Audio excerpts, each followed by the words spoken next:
ambassadors with us, and as well as Michelle Tilly of the Duchess. And he's here also with his associate, Mr. Michael Murphy, head of the policy.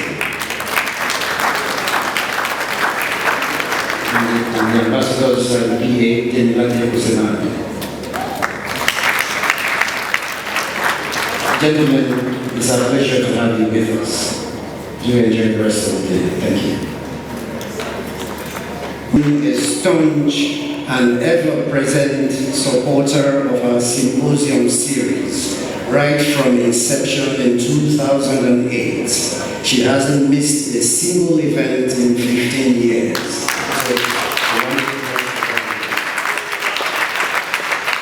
And also here, are the scions of the Anikula Kokuti family, Femi Anikula Kokuti, the king of Afrobeats. Take it back.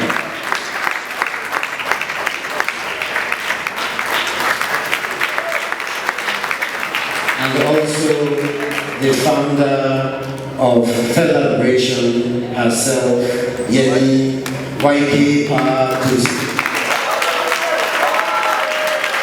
It is often said that no YK, no shrine. Also here we have Kunle Kuti, who is the curator of the Kalakuta Museum.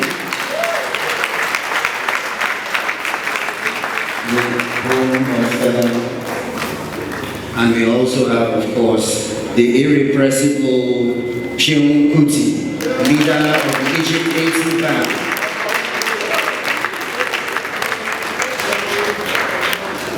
I mustn't forget Madi, who is the band leader of the movement. Could you also give me a round of applause? And Dr. Ransom Kuti, he's at the back there somewhere, backbencher. Dr. take a bow, please. Dr. Ransom Kuti.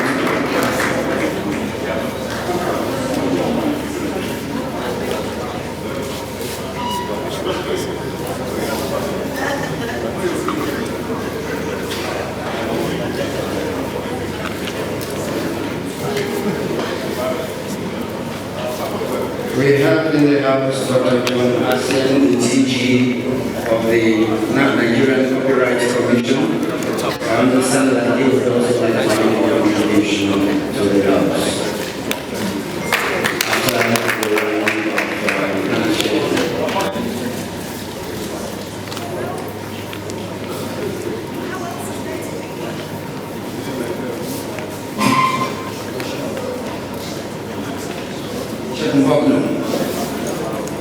Take it back.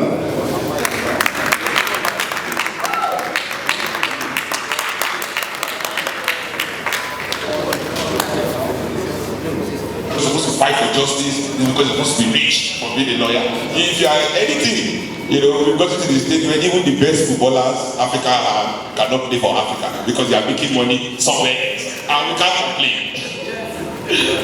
You know, that means that, you know, we as musicians and in the creative industry and the creatives and the admins and everybody, do we feel that it is only when it is profitable that we should make the move that we think is going to be positive for the growth of our industry? If there's no profit to be made from that move, should it still be made? You know, and I'm asking the panel, it's not, you know, knowing fully well that the music business is very fickle. Michael Jackson, just before he died and scammed us with these things, was bankrupt. You know, so if Michael Jackson can be bankrupt, I don't think any musician in this world has money. You know, whatever you have, you know, you have to look for a way to keep making it till you die. Or else, you know, all these things we are saying doesn't really exist. So that being the case, and you know where African artists will fall back into if this our model doesn't work, should it only be driven by the profit incentive? That's the question. It's many markets. It's also a very colorful country, so of course we all want a little bit of that Europe, a little bit of that. All of us have Nigerians. It's just that Nigerian culture, proud culture. So I'm sure it's easy to find it. And to speak to your question, there are sustainable ways of surviving as an artist, especially in the music industry. I think we tend to talk about music sales only, and it's not about music sales only. Of course, that's what gets us to know the artist as the front-facing stuff.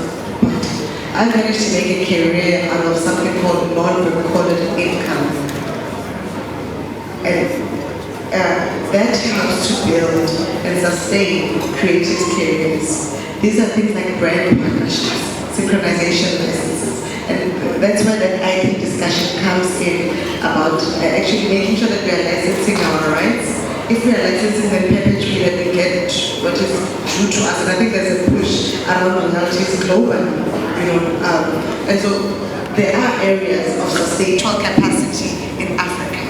We are all very brilliant people. Africa would not stand as it's standing, despite its challenges, if we were not here. You said Nigeria is hot. It is not hot because we say it's hot. It's hot because the world sees the capacity in Nigeria.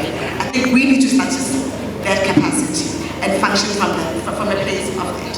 And so, who should be the custodians of our IP? Easy. We should be. No one should tell us what to say about ourselves and how to say it and how to share it with the world.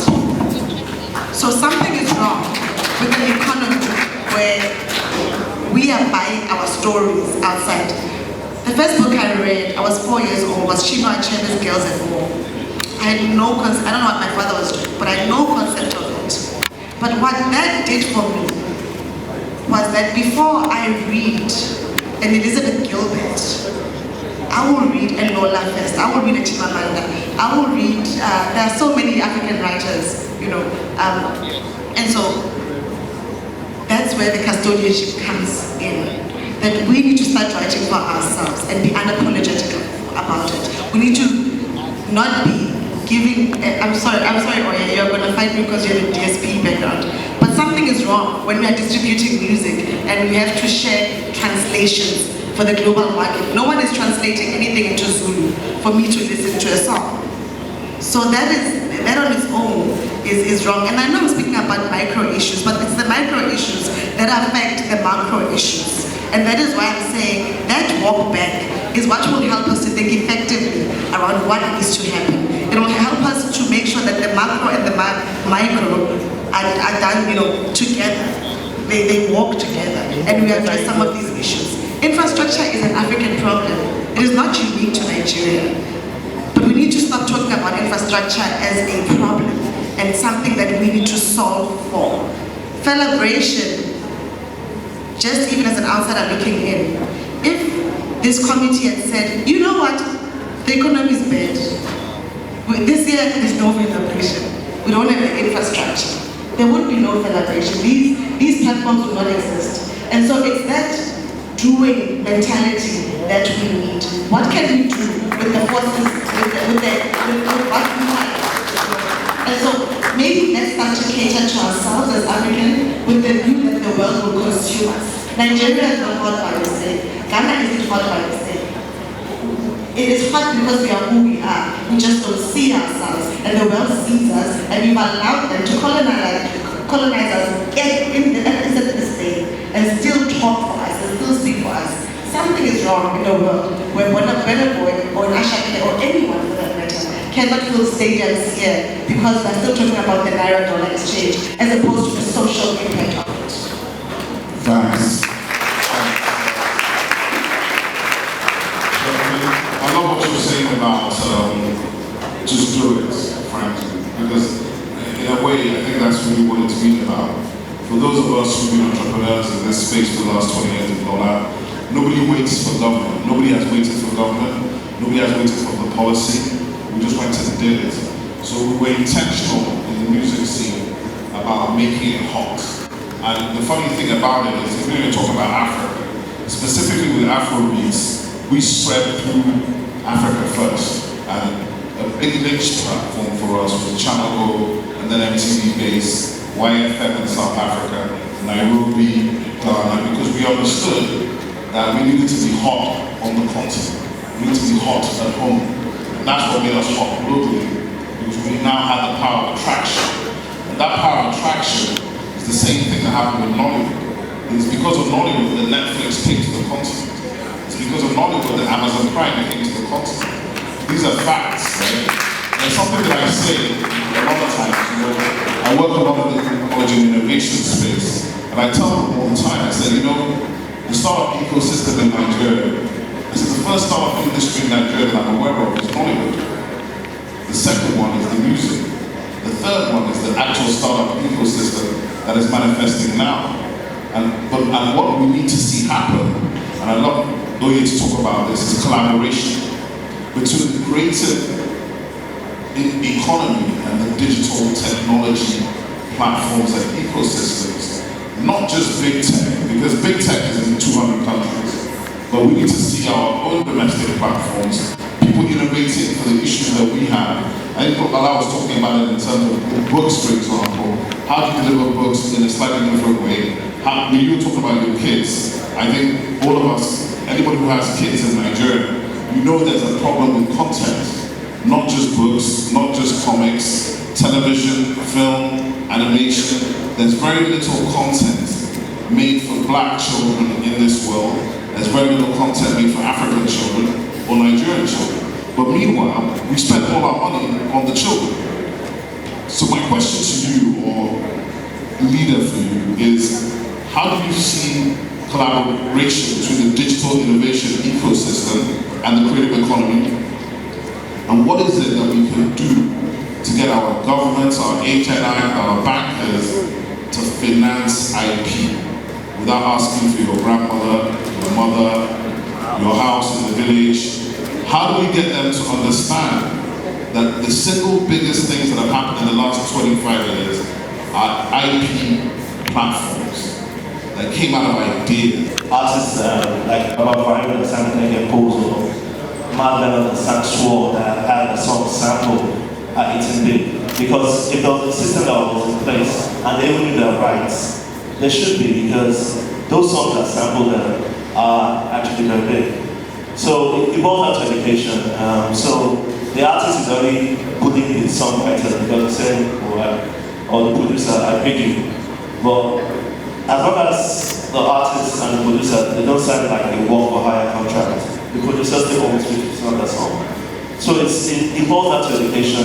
The producer can, or a songwriter can easily also use his IP, go to the bank and say, see, I own these assets, I'm waiting for the Bonner, Tiwa, just list it, and they can see how valuable this talent is.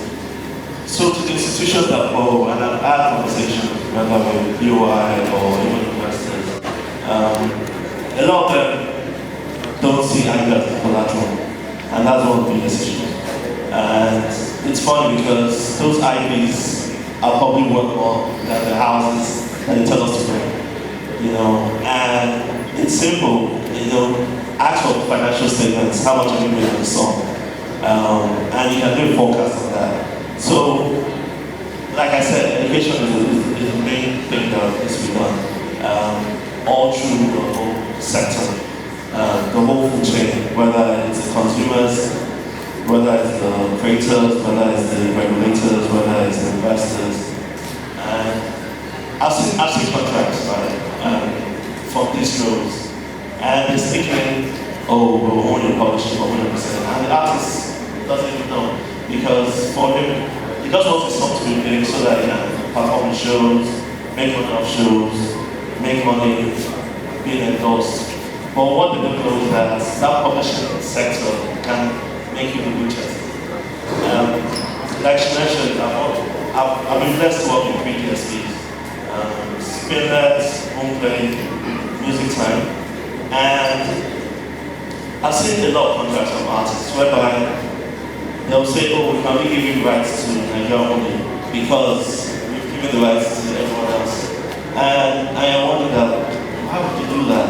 How much is enough? So it just comes down to education, and I think for us we need to look at it that we're still on ground zero, because even if you look at all the contracts, whether it's the Empire, if a lawyer looks at it, you can probably say, they're exploiting it too much, reduce it. And it also comes down to negotiation. Yes, a new artist can't Buga his way, like how a good artist would. So, for example, if you want to work with Don Jazzy as a new artist, Don Jazzy can say, I want 80% of the song. But that's negotiation. It's not as if he's trying to bully you. He knows his worth. He knows that if I say it's Don Jazzy again on that song, most likely you're not going to hit. So that's bullying. But if Don Jazzy wants to work with like Whiskey, they know that okay, it will be 50-50. Or let's say a smaller producer wants to work with a Burna Boy. Burna Boy can say, I want 100% of the song. They're just going to work for higher. But again, that comes down to bullying. But it's different, and there'll be paperwork, But it's different when the artist doesn't even do paperwork. He says, here's 100K, take the beat, and it thinks that it owns 100% of the song. It doesn't work like that, So it's all down to education. We need to do better, and that's where we probably need the government to help. A lot of educational curriculums in schools are outdated, and to those that can't find those courses in our higher education systems, there are free courses, like I said, online. Use Google, use ChatGPT, use Coursera, EDX. You need to empower yourself because, like I said, most successful people get there by can-do attitude. They don't wait for the government, they don't blame the government, they don't blame their village, they just go ahead and do it. So, empower yourself. Education is the first step.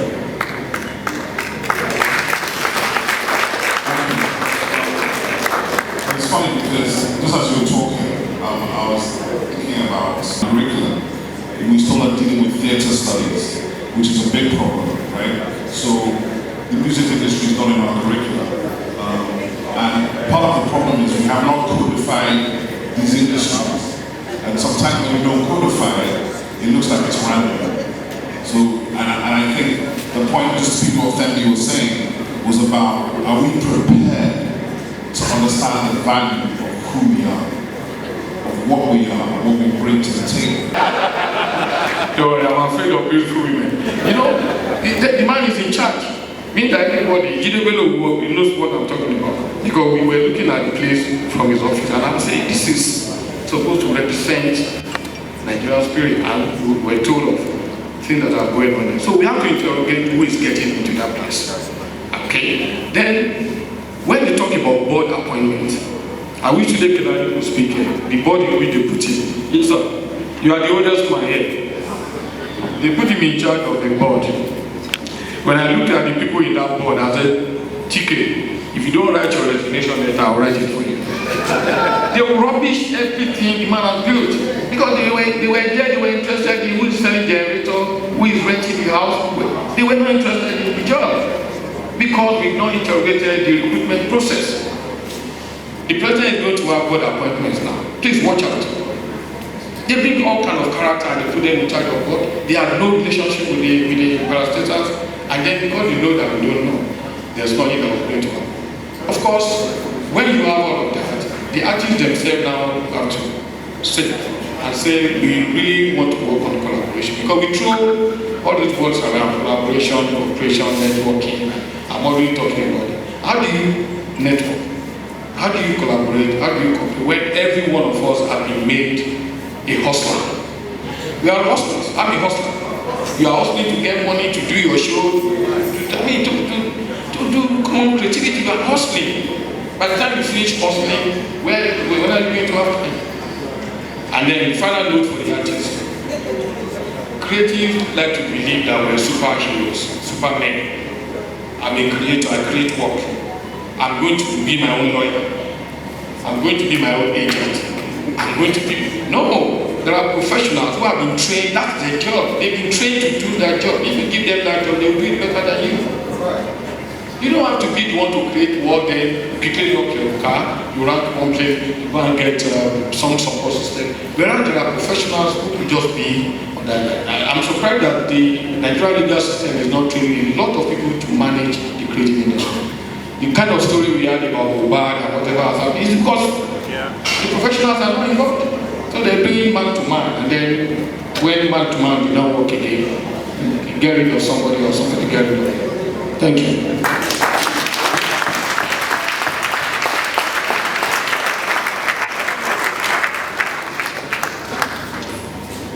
Nolazi or Tembi, who's going next? I want to hear your thoughts on collaboration. Don't reinforce okay.